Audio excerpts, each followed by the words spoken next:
Here are my top 10 tips for the DVF wrap dress. Number 1, this garment requires a lot of fabric, so please pay attention to the cutting layout and get more than you think you probably need. In the instructions, they talk about putting the interfacing onto the garment. Don't do that. Put it on the facings like we're used to doing. On the topic of facings though, the front facings, the notches do not line up. You're not going insane. Just join them best you can and then trim off the excess. No one's going to see it. It's on the inside anyway. On the topic as well though of sewing your facings, make sure the interfacing is always facing you or on the top layer because it's stabilized and we need the feed dogs to take in that excess fabric that isn't stabilized.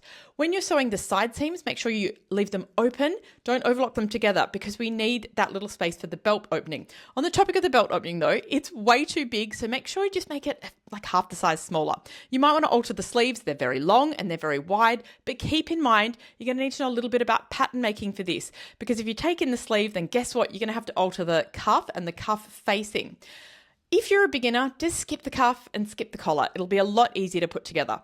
Now, they recommend top stitching the bodice. Absolutely do this. It keeps the facing nice and flat, but there's a lot of recommendation there for all this blind hemming. I didn't do that, especially on the skirt. I don't feel like it needs it.